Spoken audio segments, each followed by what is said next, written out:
Purdy is obviously a big part of this story for the 49ers. He's coming off of a very good game in Seattle. I thought he was outstanding in that game. Now, he did throw a pick six, but man, outside of that, he was nearly perfect. George Kittle went on Jim Rome today, and he talked a little bit about Purdy. And Purdy is on track, by the way, to become the first 49er quarterback to surpass 4,000 passing yards since Jeff Garcia did it in 2000.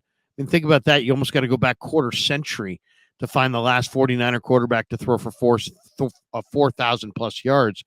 In fact, Purdy's projected for 4,437 yards, which would set the franchise record.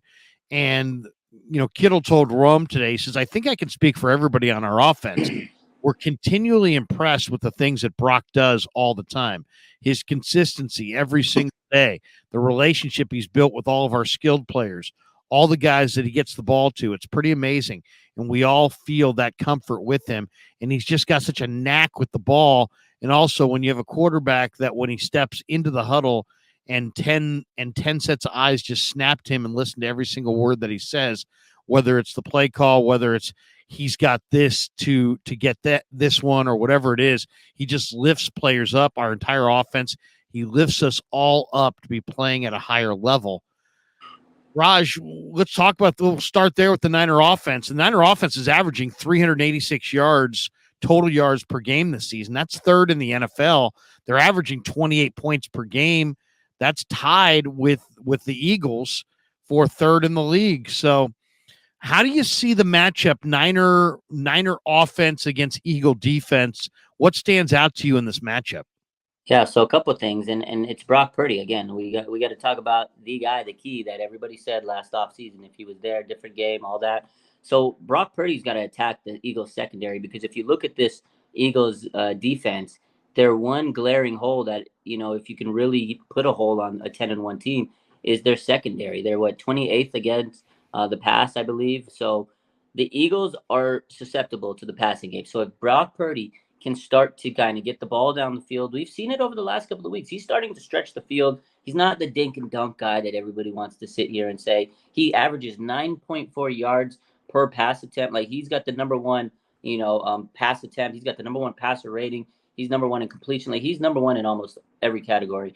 But that's the key, is he's getting the ball down the field at a high rate, not just like these 2-yard passes, 3-yard passes.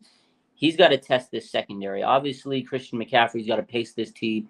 He's leading the NFL in rushing yards. That's how it starts. But play action, Brock Purdy's ability to scramble and create with his feet, those are all big aspects. But he's got to take shots. And I think Brandon Ayuk has got to be the unsung hero of this game, because Brandon Ayuk wants to get paid. Over the last couple of weeks, he's been scoring touchdowns. And if Brock Purdy and Brandon Ayuk can connect and just trash this Eagles secondary, it's going to be a long day for them. And that is, to me, the biggest key, is continue that, connection from Brock and Brandon Ayuk. Those two guys have such a great connection. And you're right. What Kittle said is, this guy's so poised. Like, he doesn't seem like he gets rattled. He has to stay poised in a hostile environment, because the Link's a tough place. The fans are, the fans are Eagle fans. Philly fans in general are just tough. So if he can stay poised and keep that connection going with these receivers, and they always talk great things about him. I think Christian McCaffrey earlier this week says Purdy has ice in his veins, and he does. He has to be able to keep that poise and stretch the field. And I think if they can attack the Eagles secondary, they have a really good chance to win, because to me, that is their weakness. Well, let's talk about some of the numbers. The Niners are third in total offense, seventh in rushing offense, eighth in passing offense. And they're averaging, as we said, 28.2 points per game. Both teams, as we just said, both averaging the exact same, 28.2 points per game. Now let's flip it over and look at the Eagles on the defensive side. They're 19th in total defense. They're 20th in points allowed per game. The Niners, by the way, defensively are first in points allowed per game. Niners only give up 15 points a game. Eagles give up 22 a game. But the Eagles defense, it's interesting when you look at it, 19th overall. So they're giving up 341 yards per game. They're third in the league in run defense, only giving up 85.3 a game. But they're 29th in the league in pass defense, giving up 255.7 passing yards per game. I was just looking at some of the the little bit more particular stats.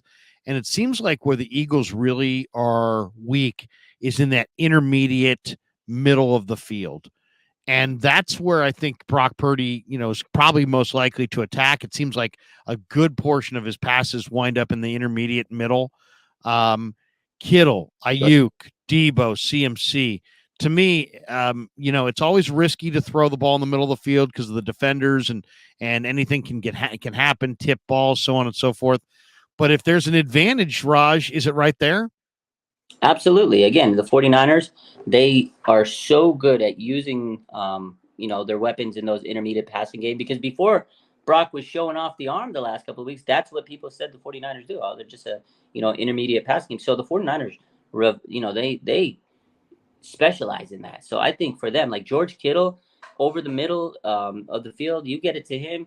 It's hard to tackle him down. Debo Samuel, I think, is a guy that will hopefully have a big game. He's had a lot of talk here and there over the last couple of months leading up to this game. So I think Debo is going to be a big aspect of this game. And Christian McCaffrey, they've been utilizing him in the slot, intermediate passes. I think Brock Purdy is going to have to really utilize that to his skill set. But again, once the defense starts trying to creep up and stop that, that's when you got to take the top off and you have to stretch the field. I think if they can get the ball downfield, again, to Brandon Ayuk or even George Kittle down the sideline, I think that's what's going to really help separate them from, games in the past. And I think that's what the Niners have to do is they have to be a little aggressive. I think Kyle Shanahan's going to have to get a little bit creative, pull the kitchen sink out. Definitely want to go over the middle, like you said, the intermediate passes. But I think they got to stretch the field. And then the other big concept of this game is the trenches, man. They have to be able to protect Brock, like we said earlier. If you remember last year's game, which you very eloquently painted a picture and gave me PTSD, they have to protect Brock. And this 49ers offensive line, they've gotten better over the last couple of weeks. Feliciano, man, has been a rock solid offensive lineman. I know Burford came back this week. I think Feliciano stays and starts. Aaron Banks is back, and he's great. Trent Williams is great. So I feel like the 49ers have to just continue where their offensive line is and hope to contain this Eagles secondary to give Brock the time, because the other aspect is, can he get the ball off in time to get the ball to those playmakers, because they're going to be trying to come to Purdy's neck like all night. And that's something that, again, we cannot let Purdy go down, because if he gets hurt in this game, we don't want to see Sam Darnold in this game. Well, I mean, Purdy's just going to have to be smart with the ball and get rid of it. I mean, don't take sacks. If they have to punt, then punt. But don't have avoid huge negative plays and turning the ball over. And I think that will be a major key to victory.